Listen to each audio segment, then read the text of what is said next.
We have seen what actors are and how messages are passed between them, but how does one go about actually writing actor systems? This is what we will look at in the following, and we will encounter a few other useful things to use in the Akka toolbox.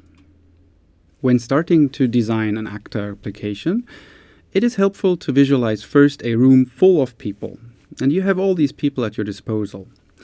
You have your task which you need to solve, and what you need to figure out in the process is how to divide the task into subtasks and sub-subtasks so that every person knows what to do and there is not too much to do for any one of them. Since actors have fairly low overhead, you can create many of them, so consider this group of people to be of very large size for all practical purposes.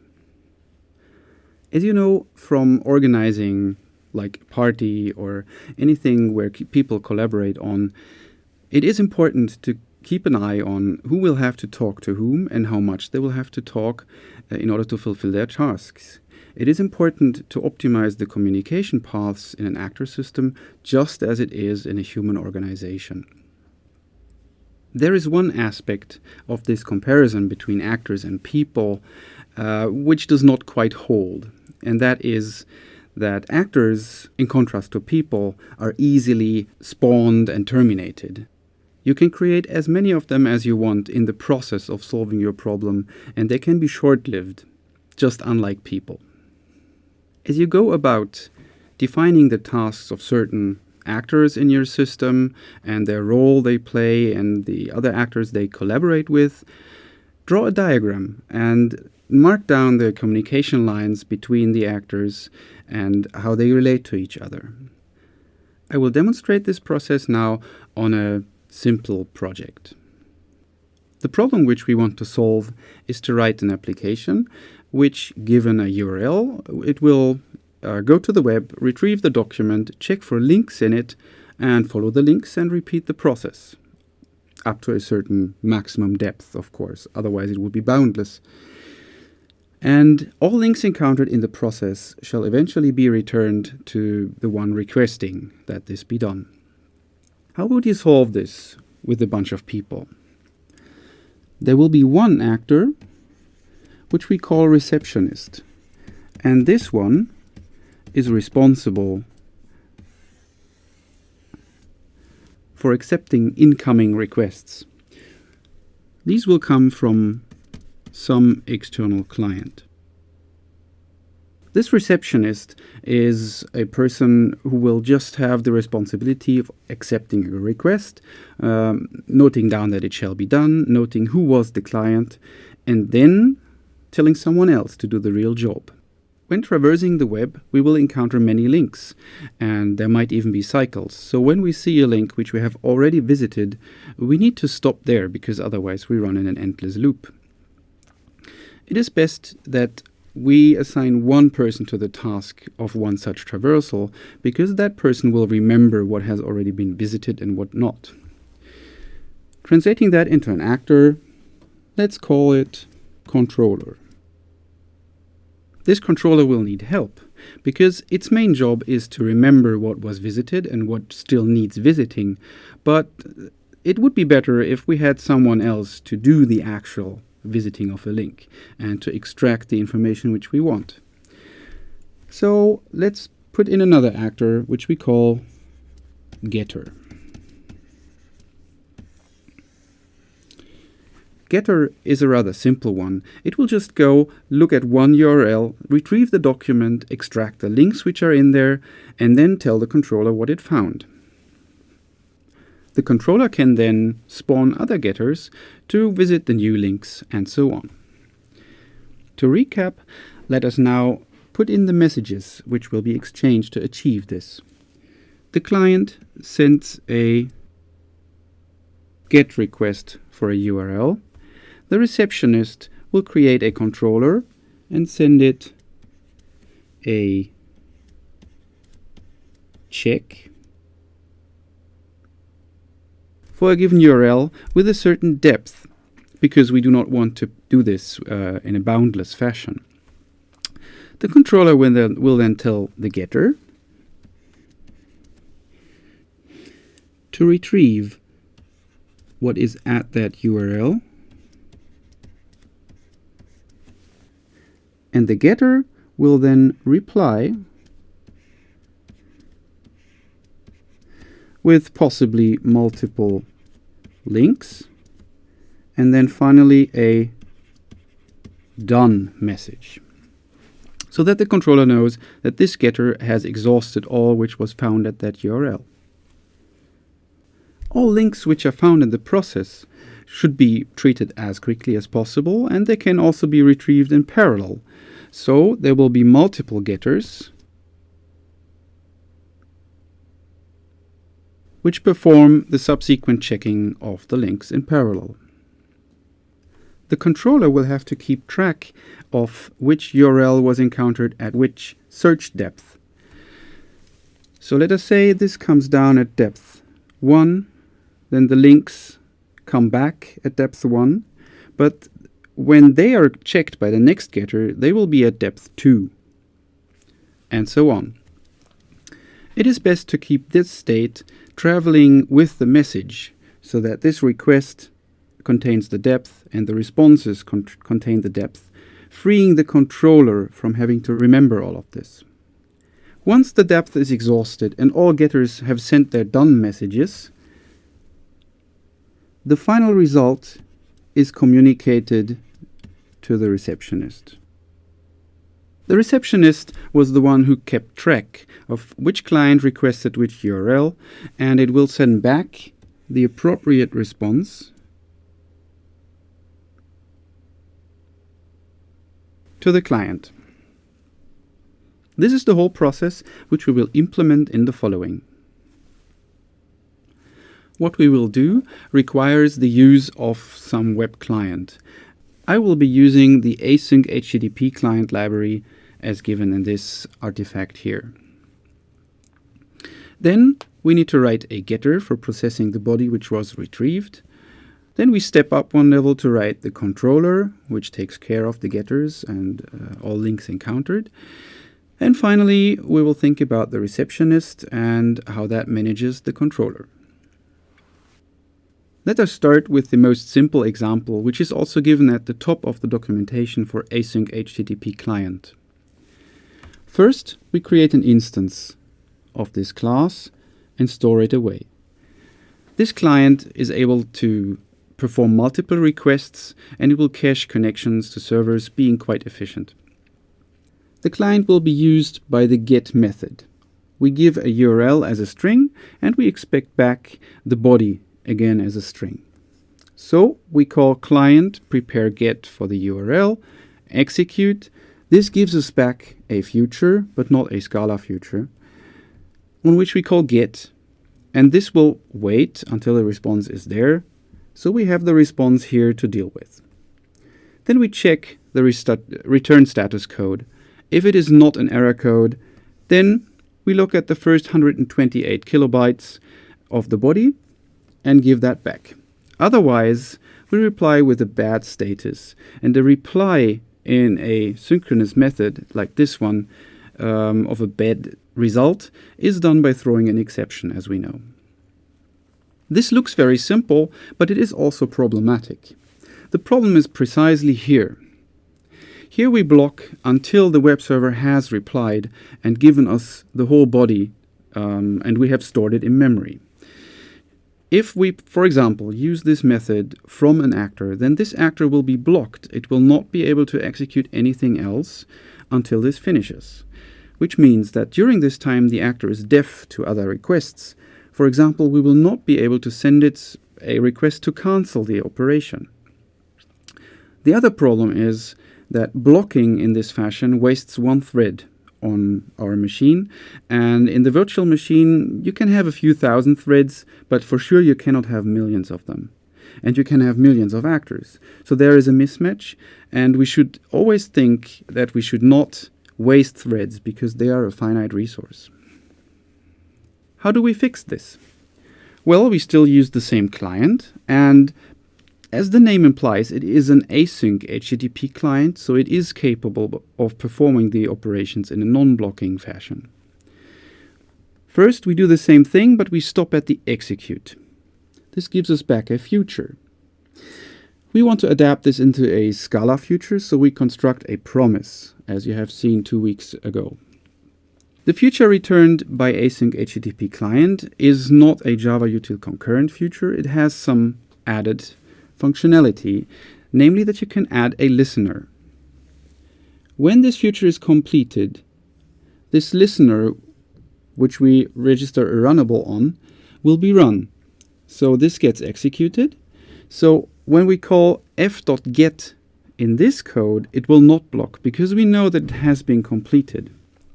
Running this runnable will need an executor because it is a task which is to be run asynchronously, and that is a common theme that you will need a thread pool in the end on which to execute these tasks. In the end, we need to return a future, and you get the future from a promise by saying p.future. Async HTTP client is a Java library using Java and its own futures. So what we have done here is in essence a mapping from the listenable future of async HTTP client to Scala's futures. I have included this here to demonstrate a common pattern. If you have an event-based source for something and you want to wait for a single-shot event like in this case, it is best to wrap things in a future and expose that as an API. Then, if someone needs a synchronous version, they can still await if they really need to, but being asynchronous as the default is good for reactive applications. That was the main lesson to be learned here. A reactive application needs to be non-blocking and event-driven from top to bottom. If there is one blocking piece in it, it will infect all other code which tries to call it. Therefore, watch out and try to use asynchronous libraries where possible. Now that we have the ability to retrieve documents from the web, we just need to find the links in them. This entails parsing the HTML of the body strings that we have here, and for that purpose we use a Java library called JSoup, which we use from this artifact and import here. Parsing a string of HTML text yields a document, and a document is a structured representation of the HTML tags, which we can query. In this case, we look for all anchor tags which have an href attribute. We then grab an iterator over the set of these potential links to visit and convert it to a Scala one using the Java converters utility. And then this for expression yields for every link the absolute URL that is contained in the href attribute. And that is then the iterator of URLs that gives us the further sites, further links to visit. With these preparations, we can write our first actor. This is the getter, which gets the URL to visit and the depth at which this is currently happening. The first thing that this actor needs to do is go to the web using the web client and fetch the URL. This gives us back a future as we have programmed, and when this future completes, it can either be successful or a failure. In order to make the actor aware of this, we need to send it a message. That's all actors do. So in case of a success, we retrieve the body string that we obtained and send it to this actor for further processing. If it is a failure, we also send it to this actor wrapped as a status failure message. This pattern is so common that Akka includes it as the so-called pipe2 pattern. When you import akka.pattern.pipe, you can say future.pipe2 and then some actor ref, usually the self address of the actor. But we know using Scala syntax we can make this even a bit more nice by removing the dots and the parentheses, and then this reads like normal English. Web client get URL pipe to self is a recipe for what this actor does in the beginning. Within this we have two steps that are executed asynchronously. The get needs an executor, and the pipe2 needs an execution context to run a Java listenable future and a Scala concurrent future, respectively.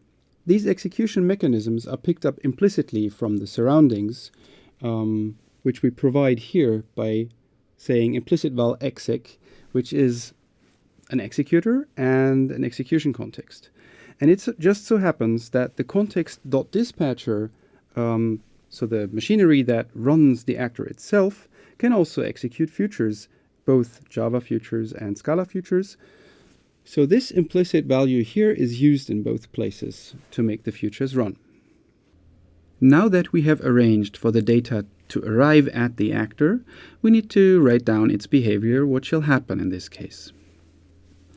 If we get a string, which is the body, then we use our findLinks method to get an iterator of all the links, and for each of those links, we send them in the message. Context has another nice method which is called parent. Remember that every actor was created by exactly one other actor, and that is its parent. We can access it like so, which gives us an actor ref. And we send the message to check the new link we found at the depth which we have been told.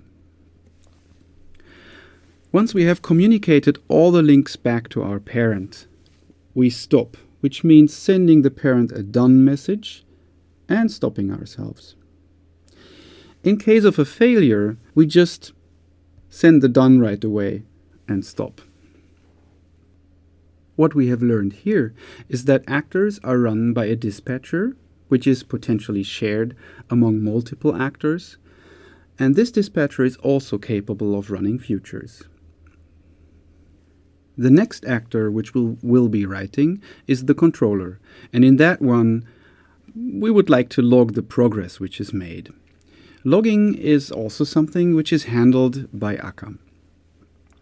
There are many flavors to solve this particular problem and many frameworks out there. The solution which we chose is specific to actors in the sense that it is focusing on not blocking the entity which wants to do the logging. The obvious way to achieve this is not to perform any I/O, like writing to the disk or to the network directly, but to pass that off as a task to a dedicated actor, because we know that sending to an actor is a non-blocking operation. You can set the overall log level with the setting akka.logLevel. I put it to debug in this example. You can conveniently use the logging by extending the actor trait with actor logging, which will give a log method that returns the logger for this actor. The source information provided by this logger will contain the actor's name. So there you have a case why it is very important that you properly name your actors. Here we simply log a debug statement that we received a certain message given here. There is a very simple syntax using this pair of braces to denote something which needs to be put in. Without further ado, we will look at what the controller now does. Remember, the job of it was to accept the check messages for certain URLs, and once everything is done, to send back the overall result.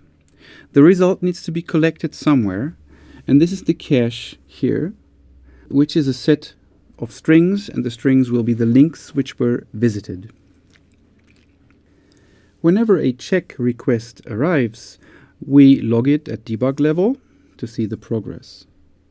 Then, if the cache already contains the URL, we don't need to do anything about it.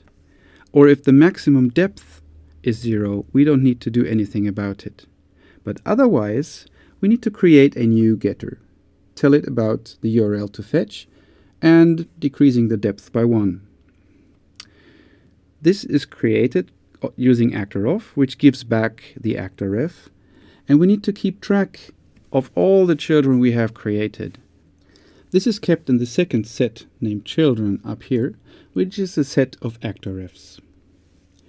Finally, this URL will have been visited, so we add it to the cache.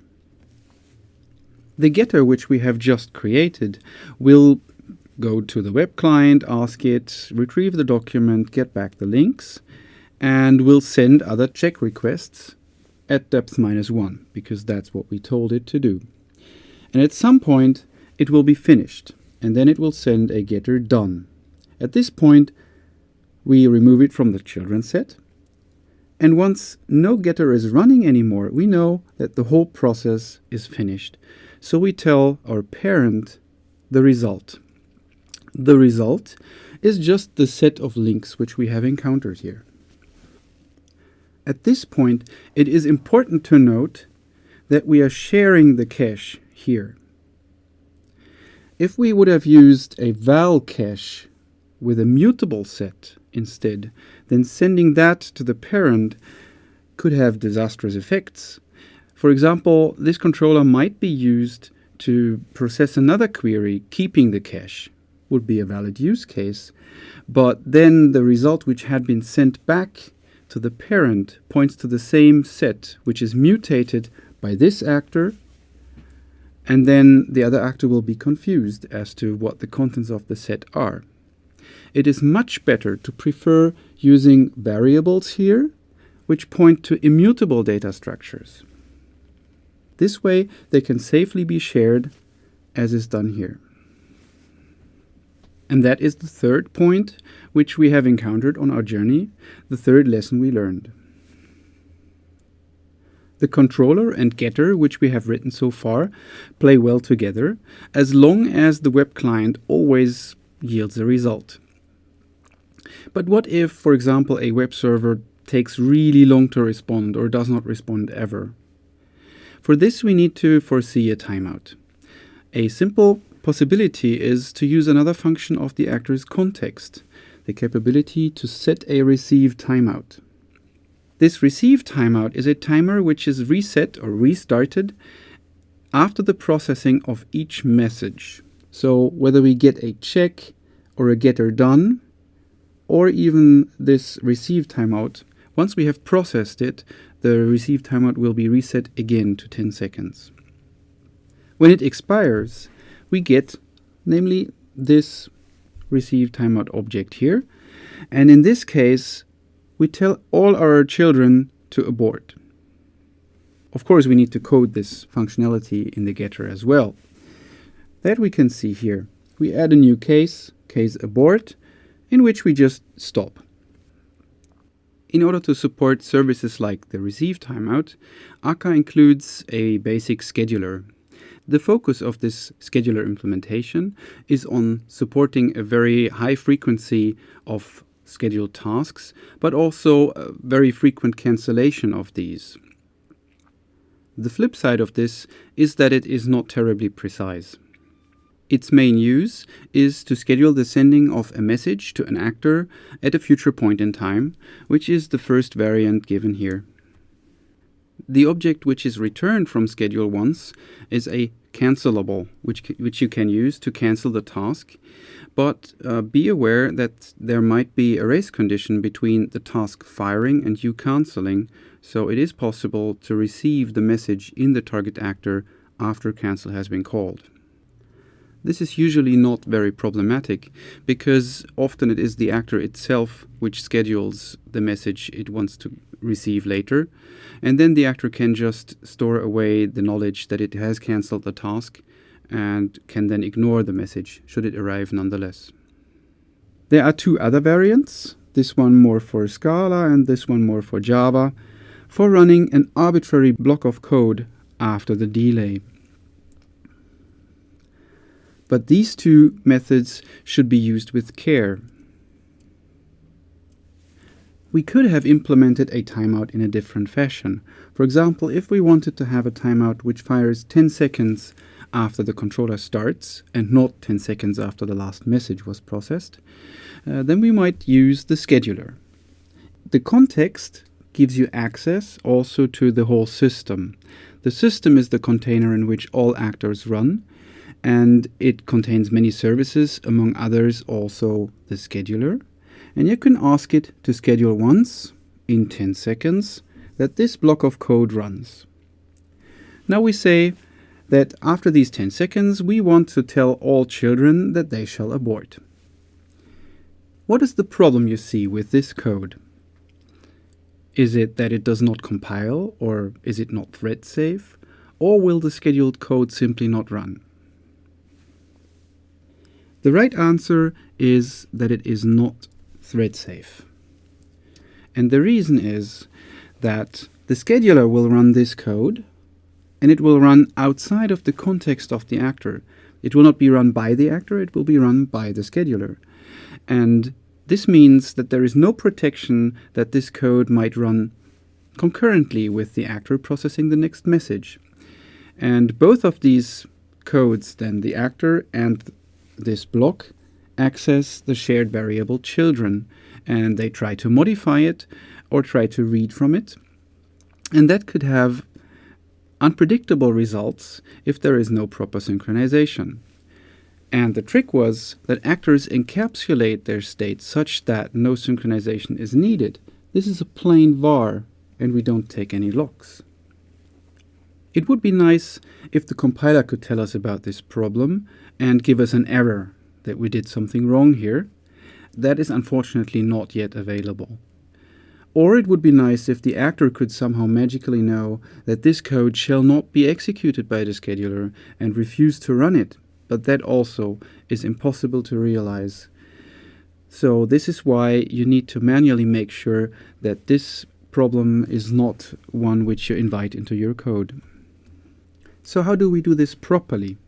This is why I emphasized most the first variant of the schedule once method, which takes, besides the delay, an actor ref and a message. And the scheduler then makes sure that the message is delivered after the delay has elapsed to the actor ref. And we get it here in the behavior. Here we can safely access the actor's state, and in this case tell all children to abort. Similar issues can occur if you mix futures and actors. As an example, we have here a simple cache actor, which when it gets a request to get a URL, it will look into its cache, which is a variable here, and if it finds something, it will reply with the element in there. Otherwise, it will have to go to the web and actually fetch the document. As we remember, web client getURL returns a future, which we can use for each upon to act when the body has been received. And in that case, we just update the cache and reply to the sender. The first problem is exactly like in the scheduler case, this access to the cache, which happens from outside of the actor's scope, namely in the scope of the callback on the future. And if the actor runs at the same time, then both may access the cache variable and there might be clashes. Fortunately, we know how to fix this.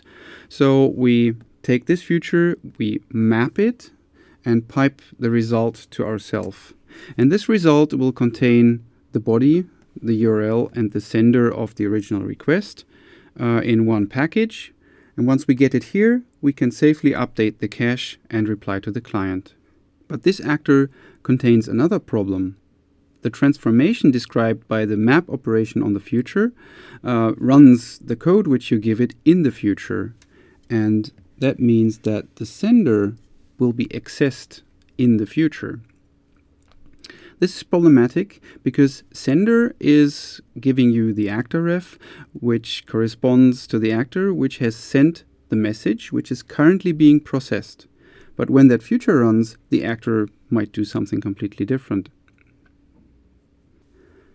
Therefore, we must cache the sender in a local value. And when you reference this local value in here, then the closure which is formed by this function literal will contain the value itself and not the recipe how to obtain it. So it will not call the sender method.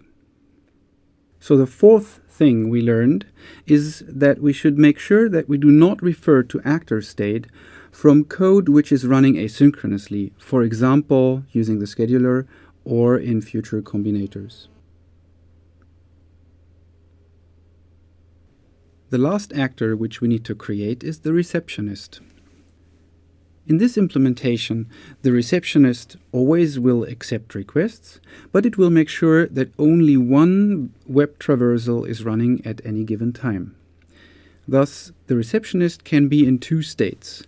It can either be idle, waiting for the next command, or a command can also already be running. When waiting, When we get a request, we need to start the traversal and switch to the running state. In the running state, when we get a request, we cannot execute it immediately, so we append it to some queue and keep running. When we get back a result from the controller, we need to ship that back to the client and then run the next job if there is one. If there is none, then we go back to the waiting state. In our formulation of the two behaviors, we will need helper methods, and the first one is run next, whose job it is to pick the next job and run it. Here a job is a tuple of a client, actor ref, which has sent the request, and the URL which shall be visited. When the job queue is empty, then there is nothing for us to do, and we go back to the waiting state. Otherwise, we need to instantiate a new controller, send it the work, which is to check this given URL at the head of the queue, and here I hard-coded the depth of the search to 2, and then we are in the running state with this queue. As always, it is a good idea to name actors. And these are controllers, so we name them C something. But there is one condition, you may remember, that actor names need to be unique. So we cannot call them all just controller. To facilitate that, there is a variable request number which gets incremented every time we execute run next. That means that during each run of this method, this number will be unique. This number could also be used, for example, for statistics purposes, so that you can ask the receptionist how many requests it has already processed. The second helper method is used to enqueue a job. Given a queue, which is a vector of jobs, and a new job, we simply check. If the queue has a certain size, we limit it to 3 here. Then we immediately reply with a failure and stay in the current state. Otherwise, we append it. Now we can plug all things together to show the two behaviors in their full glory. First, waiting. Once we get a URL to check, we become run next of a queue with this one job in it. Eventually, the controller which was spawned in here will send back a result of links. We look at the queue head to find the job, extract the client, and send the result with the links and the job URL back to it. Then we stop the controller because we will want to use a new one for the next request. The next request is obtained by using run next with the tail of the queue. This might be empty, then we would go back to the waiting state. Or there might be something left, and then we stay here.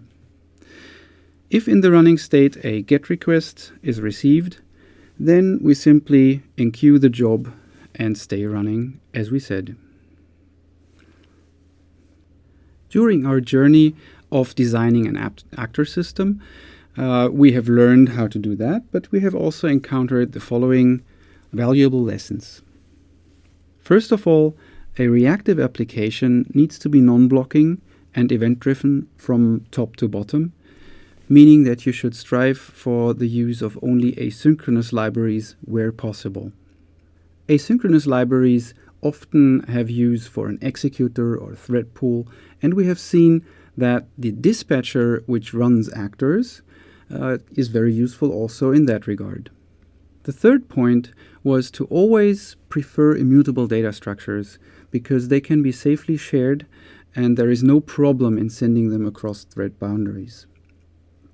The fourth point was to always prefer context become to model different states of actors and to keep the data local to the behavior where that makes sense. I have shown you some examples of where a deviation might be useful.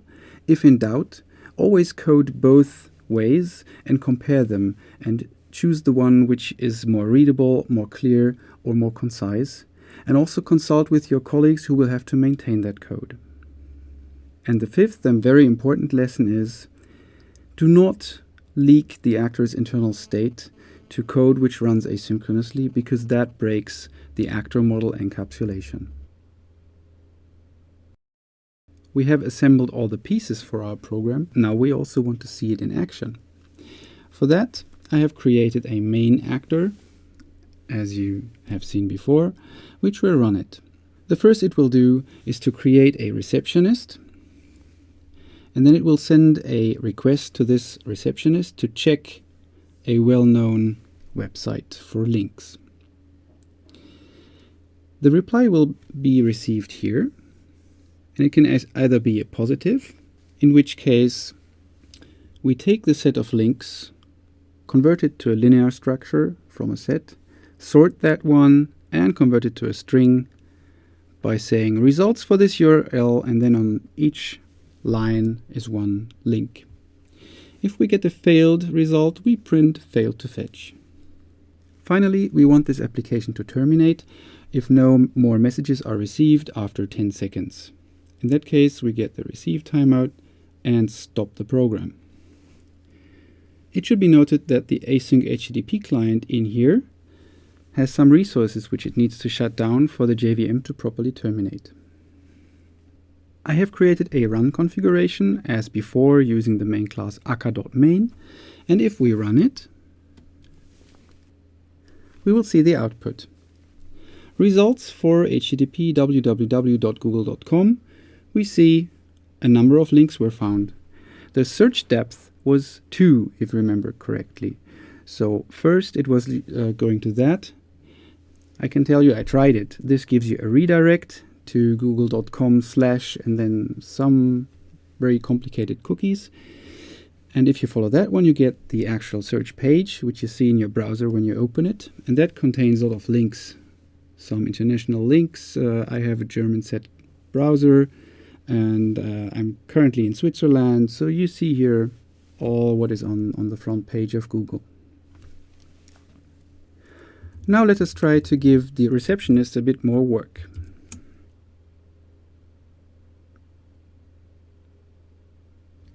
You may recall that we limited the queue it keeps to the depth of 3, meaning it will start processing the first request, then it will queue these 3, and it should fail on the 4th one. Running it again, we see the first failure here. The 4th request was rejected. Then we see the result for the first one, which we already know. And after that, we have the results for /1, 2, and 3. These are URLs on which there is nothing to find on Google, so they turn up just the link which we gave initially as visited. This program is of course no proper link checker. You would have to augment the functionality, especially in the getter, to make it right.